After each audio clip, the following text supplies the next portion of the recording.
അസ്സലാമു അലൈക്കും വറഹ്മത്തുള്ളാഹി. അൽഹംദുലില്ലാഹി വസ്സലാത്തു വസ്സലാമു അലാ റസൂലില്ലാഹി വഅലാ ആലിഹി വസ്വഹ്ബിഹി അജ്മഈൻ. അമ്മാ ബഅദ്. പ്രിയപ്പെട്ട സഹോദരങ്ങളെ, സുഹൃത്തുക്കളെ, എന്തിലും പരമാവധി ലാഭം ലഭിക്കുക എന്നതാണല്ലോ നമ്മുടെയൊക്കെ ഒരു നയം. മാക്സിമം കിട്ടുക എന്നതാണ്. ഈ ഒരു കാര്യം നമ്മൾ ഈ റമളാൻ മാസത്തിലേക്ക് പ്രവേശിക്കുന്ന ഈ ഘട്ടത്തിലും നമ്മൾ ശ്രദ്ധിക്കേണ്ടതുണ്ട്. അതായത് റമളാൻ മാസം എന്ന് പറയുന്നത് റസൂലുള്ളാഹി സ്വല്ലല്ലാഹു അലൈഹി വസല്ലമയുടെ ഒരു ജീവിത രീതി നോക്കിയാൽ പരമാവധി ദാനം ചെയ്തിരുന്ന ഒരു മാസമാണ്. അതായത് കാറ്റടിക്കുന്ന വേഗതയിലാണ് അത്രേ റസൂലുള്ളാഹി സ്വല്ലല്ലാഹു അലൈഹി വസല്ലമ ദാനം ചെയ്തിരുന്നത്. അതൊരു വലിയ കോടീശ്വരനായതുകൊണ്ടല്ല, മറിച്ച് ഉള്ള കാശ് തൃപ്തിപ്പെട്ട് പരമാവധി കൊടുത്തിരുന്ന മാസമാണ് റമളാൻ മാസം എന്നാണ്.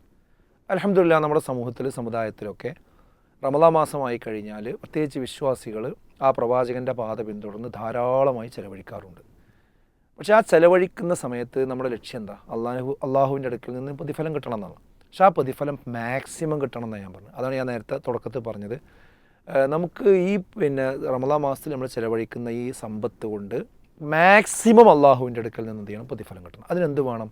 നമ്മൾ ദാനം ചെയ്യുന്നതിന് കൃത്യമായൊരു ലക്ഷ്യബോധം നമുക്ക് വേണം, ഒരു പ്രയോറിറ്റി വേണം, ഒരു മുൻഗണനാക്രമം വേണം എന്നതാണ്. സാധാരണ ആളുകൾ ചെയ്യുന്നത് വെച്ചാൽ കൊടുക്കാൻ മാനസികമായി ഒരുങ്ങി നിൽക്കും.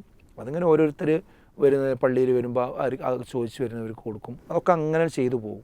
അങ്ങനെ നമ്മൾ ആളുകൾ ആവശ്യപ്പെടുന്നതിനനുസരിച്ച് അങ്ങനെ കൊടുത്തു പോവുക എന്നുള്ളതിൽ അതിനപ്പുറം നമ്മളൊരു ലക്ഷ്യം വെക്കണം, എന്തിന് കൊടുക്കണമെന്ന്. അതിൽ 2-3 കാര്യം ഞാൻ പറയാം. ഒന്ന്, നമ്മുടെ മതപഠനം.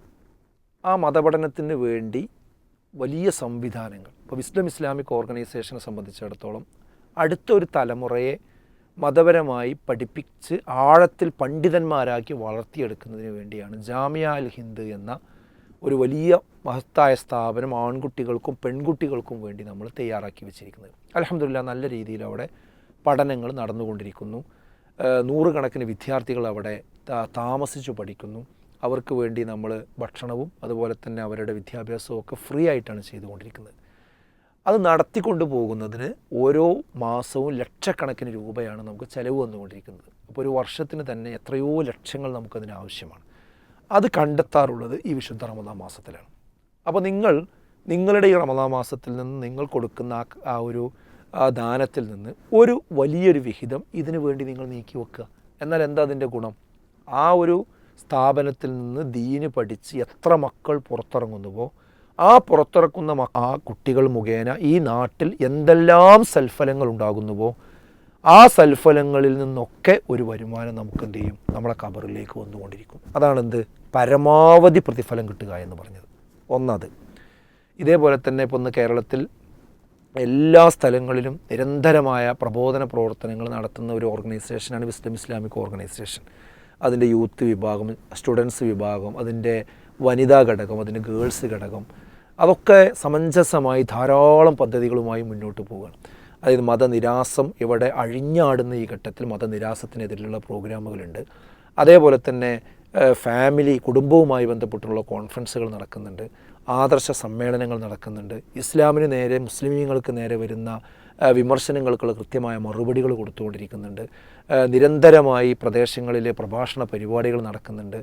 ഇതൊക്കെ നടക്കുന്നത് കൊണ്ട് തന്നെ ഇപ്പോൾ ധാരാളം പള്ളികൾ ഉയർന്നു വന്നുകൊണ്ടിരിക്കുന്നു പല സ്ഥലത്തും. ഇപ്പോൾ ഈ കഴിഞ്ഞ റമളാൻ്റെ തൊട്ട് മുമ്പ് തന്നെ ഒരുപാട് സ്ഥലങ്ങളിൽ നമുക്ക് അൽഹംദുലില്ലാഹ് പള്ളികൾ ഉയർന്നു വന്നു. അതിലൂടെയൊക്കെ അവിടെ ഒരുപാട് സമൂഹങ്ങൾ ഈ ദീനിയായ രീതിയിൽ ഉണ്ടായി. അതൊക്കെ ഉണ്ടായത് എന്തുകൊണ്ടാണ്? ഇങ്ങനെയുള്ള പ്രബോധന പ്രവർത്തനങ്ങളും പ്രസംഗങ്ങളും പരിപാടികളും നടന്നത് കൊണ്ടുണ്ടായതാണ്. ആളുകൾക്കൊരു ധാരണയുണ്ട്, എന്ത്?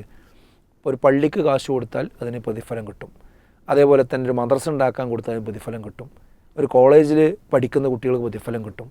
എന്നാൽ ഇതുപോലുള്ള പ്രബോധന പ്രവർത്തനങ്ങൾക്ക് പണം നൽകിയാൽ അത് അത്ര പ്രതിഫലം കിട്ടിക്കൊള്ളണമെന്നില്ല എന്നൊരു ധാരണ ഉണ്ട്. അത് തിരുത്തണം നമ്മൾ. ഒരുപാട് പള്ളികൾ ഉണ്ടാകാൻ, ഒരുപാട് മദ്രസകൾ ഉണ്ടാകാൻ, ഒരുപാട് കോളേജുകൾ ഉണ്ടാകാൻ, ഒരുപാട് നല്ല പ്രവർത്തനങ്ങൾക്ക് തുടക്കം കുറിക്കാൻ, ഒരുപാട് ആളുകൾക്ക് ഇസ്ലാം എത്തിക്കാൻ, അവർ മുഖേന ഇവിടെ ഒരുപാട് കാര്യങ്ങൾ ഉണ്ടാകാൻ കാരണമാകുന്ന കാര്യമാണ് ഇസ്ലാമിക പ്രബോധനം എന്ന് പറയുന്നത്. അപ്പോൾ ആ പ്രബോധനത്തിനുള്ള ആ ഫണ്ട് കൂടി, ആ ദഅവ ഫണ്ട് കൂടി ഈ റമളാൻ മാസത്തിലാണ് നമ്മൾ കളക്ട് ചെയ്തുകൊണ്ടിരിക്കുന്നത്. ഈ റമളാൻ മാസത്തിൽ കളക്ട് ചെയ്യുന്ന കാശ് ഉപയോഗിച്ചിട്ടാണ് ഒരു വർഷം ഇതിൻ്റെ പ്രവർത്തനം മുന്നോട്ട് കൊണ്ടുപോകുന്നത്. കേരളത്തിൽ മാത്രമല്ല, ഈ ഇതിൻ്റെ ആസ്ഥാനം വെച്ചുകൊണ്ട് നമ്മൾ പ്രവർത്തിക്കുന്ന കാര്യങ്ങൾ ഇന്ത്യയിൽ എല്ലായിടത്തും നമ്മൾ ഉദ്ദേശിക്കുന്നുണ്ട്.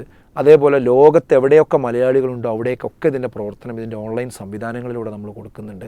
അപ്പോൾ അതിലൂടെയൊക്കെ ആളുകൾക്ക് ഇസ്ലാം കിട്ടുകയും ഈ ദീന് മനസ്സിലാവുകയും ചെയ്യുമ്പോൾ അതിൻ്റെയൊക്കെ ഒരു പ്രതിഫലം ഇതിനു വേണ്ടി നമ്മൾ കൊടുത്ത ആ ആളുകൾക്കൊക്കെ കിട്ടിക്കൊണ്ടിരിക്കുകയാണ്. ഇഷ്ടം പോലെ പരിപാടികൾ നടക്കുന്നു. ഒരു ക്യാമ്പ്, ആ ക്യാമ്പ് നടന്നു കഴിഞ്ഞപ്പോൾ കഴിഞ്ഞ ദിവസങ്ങളിൽ ഞായറാഴ്ചകളെടുത്ത് പരിശോധിച്ച് നോക്കിയാൽ അവിടെ മീഡിയ വർക്ക്ഷോപ്പ് നടക്കുന്നു, അതേപോലെ തന്നെ ദഅവ വർക്ക്ഷോപ്പ് നടക്കുന്നു, അതപ്പുറത്ത് മദ്രസയുടെ പിന്നെ മാനേജ്മെൻറ്റ് സമ്മേളനം നടക്കുന്നു, ടീച്ചേഴ്സിൻ്റെ കോൺഫറൻസ് നടക്കുന്നു. ഇതിലൂടെയൊക്കെ ഓരോ വിഭാഗത്തെയും നമ്മൾ എന്ത് ചെയ്യാണ്, ദീനിയായ രീതിയിലേക്ക് വളർത്തിക്കൊണ്ടുവരുന്നു, പ്രബോധന രംഗത്തേക്ക് ഇറക്കി കൊണ്ടുപോകുന്നു, ആ മേഖലകളൊക്കെ സജീവമാകുന്നു. അപ്പോൾ അതിനൊക്കെ വേണ്ടി ചിലവഴിക്കുന്ന ആ കാശ് മുഖേന ഇവിടെ എന്തൊക്കെ ഫലങ്ങൾ ഉണ്ടാകുന്നുവോ അതിൻ്റെ ഒക്കെ ഒരു പങ്ക് നമുക്ക് കിട്ടും. ഇന്നാ നഹ്നു നുഹ്യിൽ മൗത വനക്തുബു മാ ഖദ്ദമു വആസാറഹും വകുല്ല ഷൈഇൻ അഹ്സൈനാഹു ഫീ ഇമാമിൻ മുബീൻ. നിങ്ങൾ പ്രവർത്തിച്ചതും അതിൻ്റെ അനന്തര ഫലങ്ങളും നിങ്ങളുടെ ഒരു രേഖയിൽ നാം രേഖപ്പെടുത്തുന്നത്. അത് നല്ലതാണെങ്കിൽ ആ നല്ല കാര്യം രേഖപ്പെടുത്തും. അതുകൊണ്ട് ഈ ലോകത്ത് എന്തൊക്കെ സൽഫലങ്ങൾ ഉണ്ടാകുന്നുവോ അതൊക്കെ നമ്മളെ രേഖയിലുണ്ടാവും. നമ്മൾ ചീത്തയാണ് ചെയ്യുന്നതെങ്കിലോ അതും ഉണ്ടാവും.